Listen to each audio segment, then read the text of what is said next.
Sir varicose veins అంటే ఏంటి sir? అసలు చాలా మందికి పేరు కూడా వినరు చాలా మంది. అంటే ఏంటి సార్ అసలు? వారికోస్ వెయిన్స్ అనేది చాలా కామన్ డిజీజ్ అండి. మనం ఇండియాలో చూసుకుంటే కనుక 30% ఆఫ్ పాపులేషన్ అంటే 10 మందిలో ముగ్గురికి ఈ వారికోస్ వెయిన్స్ ఉన్నాయి. సో మనకు వారికోస్ వెయిన్స్ గురించి తెలుసుకోవడం అనేది చాలా ఇంపార్టెంట్. సో వారికోస్ వెయిన్స్ అనేది బాడీలో ఎక్కడైనా వస్తుంది, కానీ కాళ్ళ మీద చాలా కామన్గా ఉంటుంది. సో వారికోస్ వెయిన్స్ అంటే మన వాడుక భాషల్లో నరాలు అంటాము, కానీ సిరులు అసాధారణంగా ఉండడాన్ని మనం వారికోస్ వెయిన్స్ అంటాం. అంటే రక్తనాళాలు ఉబ్బి మనకు కాళ్ళ మీద కనపడుతుంటాయి. సో దాన్ని వారికోస్ వెయిన్స్ అంటాం. సార్ పర్టికులర్గా ఈ టైంలో చూసుకుంటే మనము ఏదానికైనా ఏజ్ అనేది బ్యారియర్ లేదు. ఒకప్పుడు పలానా రోగం అంటే పెద్దవాళ్ళకి చిన్నవాళ్ళకి అంటూ ఉండేది. మరి ఈ వారికోస్ వెయిన్స్ ఏ ఏజ్ వాళ్ళకి వచ్చే అవకాశం ఉంది డాక్టర్? మంచి క్వశ్చన్ అడిగారండి. మనకు యంగ్ ఉన్నప్పుడు మనకు చాలా యాక్టివ్గా ఉంటాం కాబట్టి వారికోస్ వెయిన్స్ అనేది యంగ్ ఏజ్లో కనపడడం చాలా అరుదుగా ఉంటుంది. బట్ మనకు 30 to 70 or 80 ఇయర్స్ వాళ్ళకి మనకు చాలా ఎక్కువగా కనబడుతుంది వారికోస్ వెయిన్స్. సార్ పర్టికులర్గా ఏజ్ అనేది ఎలాగో వచ్చింది కాబట్టి సార్ ఇప్పుడు ఏదైనా ఒక వ్యాధి చిన్న వాళ్ళకి వచ్చింది అనుకోండి తొందరగా నయం అయిపోతుంది. కానీ అదే పెద్దవాళ్ళల్లో మనం వారికోస్ ఎవరికైతే పెద్దవాళ్ళలో వస్తుందో వాళ్ళకి నయం అవ్వడానికి చాలా టైం పడుతుంది. సో వాళ్ళకి ఎలాంటి ట్రీట్మెంట్ ఇస్తారు సార్ ఇక్కడ మావిన్లో?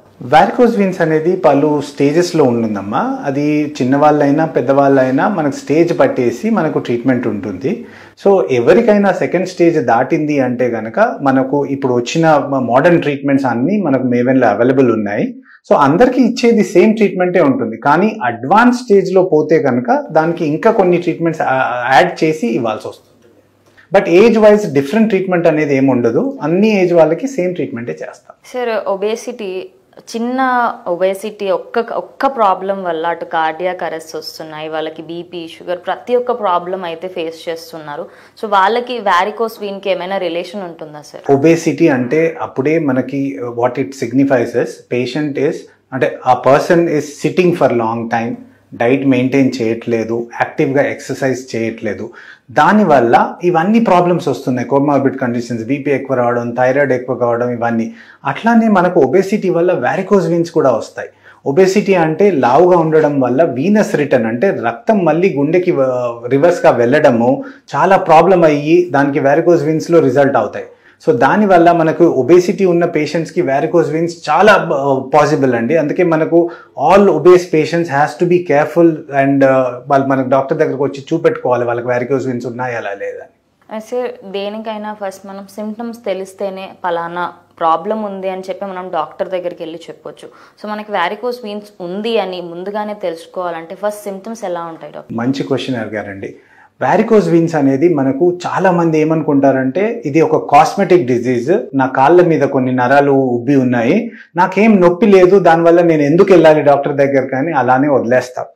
బట్ వారికోస్ వెయిన్స్ అనేది ఒక progressive and irreversible disease. Progressive అంటే దాంట్లో ఉన్న 6 స్టేజెస్లో ఒకసారి స్టేజ్ 1 వచ్చిందంటే స్టేజ్ 2 పోవడం, స్టేజ్ 3 వెళ్ళడం, ఇలా over a period of time కంపల్సరీగా నెక్స్ట్ స్టేజ్కి వెళ్తూ ఉంటుంది. That's why it's called as progressive disease.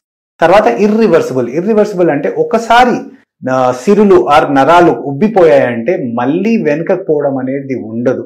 చాలా మంది పాపం వాళ్ళకి నాలెడ్జ్ లేకుండా వాళ్ళు వెళ్ళి ఇది ఒక కాస్మెటిక్ డిజీజ్ అనుకుని డెర్మటాలజీ డాక్టర్స్కి చూపెట్టడం, లేదా వెళ్ళి ఒక ఆయుర్వేదిక్ క్రీమ్ దొరుకుతుంది దాన్ని మనము అప్లై చేస్తే ఆ వీన్స్ వెళ్ళిపోతాయని ఒక వాళ్ళ మిస్కాన్సెప్షన్ తోటి ఆ క్రీమ్స్ కొనుక్కోవడం, లేదా టాబ్లెట్స్ వేసుకోవడం, ఏవితోటి ఈ సిరులు ఏవైతే ఉబ్బి ఉన్నాయో అవి ఎప్పుడూ వాపస్ పోవు.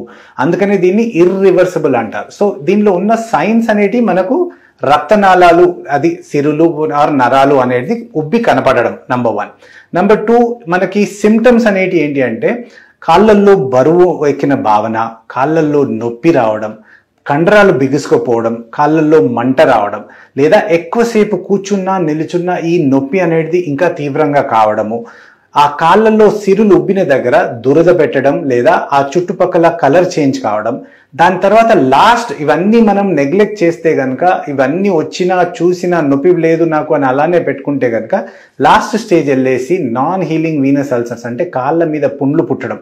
సో ఇవన్నీ సిమ్టమ్స్లో మనకి ఏ సిమ్టమ్స్ ఉన్నా, అంటే కాళ్ళ మీద నరాలు కనబడ్డా కానీ, లేదా కాళ్ళల్లో రంగు చేంజ్ అయినా కానీ, కాళ్ళ మీద నొప్పి పెట్టినా, కండరాలు బిగుసుకుపోయినా, లేకపోతే కాళ్ళ మీద పుండ్లు పుట్టినా కానీ కంపల్సరీ డాక్టర్ దగ్గరికి రావాలి. డాక్టర్ దగ్గరికి వచ్చి వారికోజ్ వీన్స్ కావచ్చు, ఆ వారికోజ్ వీన్స్ ని రూల్ అవుట్ చేసుకోవాలి. చాలా మంది కూర్చొని చేసే ఉద్యోగాలు ఎక్కువైపోతున్నాయి సార్.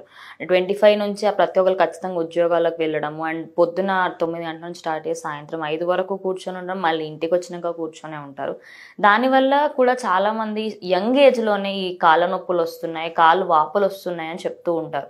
కానీ ఎక్కువ మంది దాన్ని సీరియస్గా తీసుకోరు.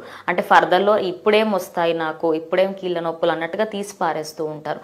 అంటే ఆ ఏజ్లో వచ్చే అవకాశం ఏమైనా ఉంటుందా doctor?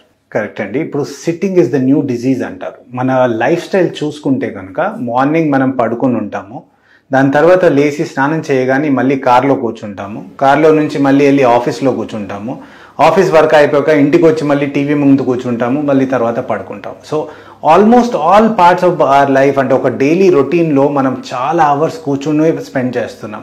That is the latest life style of all the new people.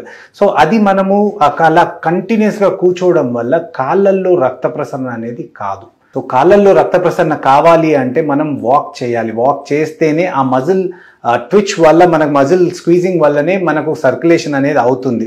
So చాలాసేపు కూర్చోవడం వల్ల మనకు వారికోజ్ వీన్స్ వచ్చే ఛాన్సెస్ మనకు 50 to 60% ఎక్కువ అవుతుందండి.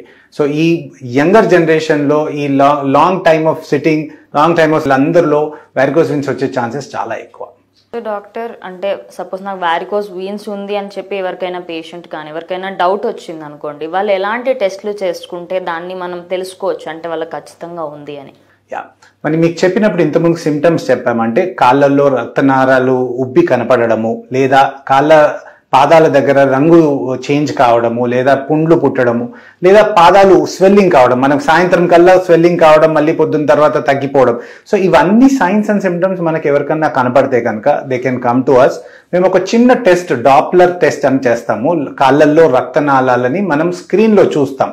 ఇప్పుడు ప్రెగ్నెంట్ లేడీస్లో ఎట్లయితే పిల్లలని మనం స్కాన్ చేసి చూస్తామో సేమ్ వేగా మనకి కళ్ళకు కనపడని రక్తనాళాలు లోపట ఉంటాయి. ఆ రక్తనాళాలు మంచిగా ఉన్నాయా, చెడిపోయాయా, ఆ రక్తనాళాల్లో రక్తం రివర్స్ పోతుందా, ఇవన్నీ చూడాలి అంటే ఒక నాన్ ఇన్వేజివ్, అంటే ఇన్వేజివ్ అంటే మనం నీడిల్ కుచ్చి అది చేసేది, నాన్ ఇన్వేజివ్ అంటే అసలు ఏమీ కూర్చోకుండా ఏం చేయకుండా మీద నుంచే చేసేదాన్ని నాన్ ఇన్వేజివ్ అంటారు. So non invasive test Doppler test అండి, ఒక హాఫ్ అన్ అవర్లో అయిపోతుంది. ఆ డాప్లర్ చేస్తే మనకు 100% కన్ఫర్మేషన్, మళ్ళీ డౌట్ అనేది ఏమి ఉండదు. వారికోజ్ వీన్స్ ఉన్నాయా లేదా, ఉంటే ఏ స్టేజ్లో ఉన్నాయి, అన్ని కన్ఫర్మ్ అవుతాయండి. Simple test, just half an అవర్లో చేయగలుగుతాం మనం. Varicose veins day care treatment కదా సార్, దీనికి ఇన్సూరెన్స్ అవైలబిలిటీ ఉంటుందా సార్? అవునండి. వారికోజ్ వీన్స్ అనేది ఇంత ముందుకు ఓన్లీ సర్జరీ చేసేవారు. ఒక 10-15 years ముందు చూసుకుంటే కనుక ఓన్లీ సర్జరీ అవైలబుల్ ఉండేది. అప్పుడు ఇన్సూరెన్స్కి మనం 1.5 day 2 days ఉంటాం కాబట్టి హాస్పిటల్లో ఇన్సూరెన్స్ అవైలబుల్ ఉండేది. లేటెస్ట్గా మనకు ఇప్పుడు endovenous laser, endovenous radio frequency, ఇలా మంచి లేటెస్ట్ ట్రీట్మెంట్స్ వచ్చాయి, which are day care treatment. Day care అంటే మీరు నడుచుకుంటూ క్లినిక్ వస్తారు, ట్రీట్మెంట్ చేసుకొని మళ్ళీ అదే రోజు సాయంత్రం నడుచుకుంటూ ఇంటికి వెళ్తారు. విత్ ఇన్ 1 or 2 days మళ్ళీ మీరు ఆఫీస్లో పని చేసుకుంటుంటారు, దాన్ని డే కేర్ అంటాం. ఇప్పుడు న్యూ ఇన్సూరెన్సెస్ అన్ని డే కేర్ ఇన్సూరెన్సెస్ని కవర్ చేస్తున్నాయి. So all the procedures for varicose vein treatment are covered by insurances. మీరు దాని గురించి ఆలోచించాల్సిన అవసరం లేదు.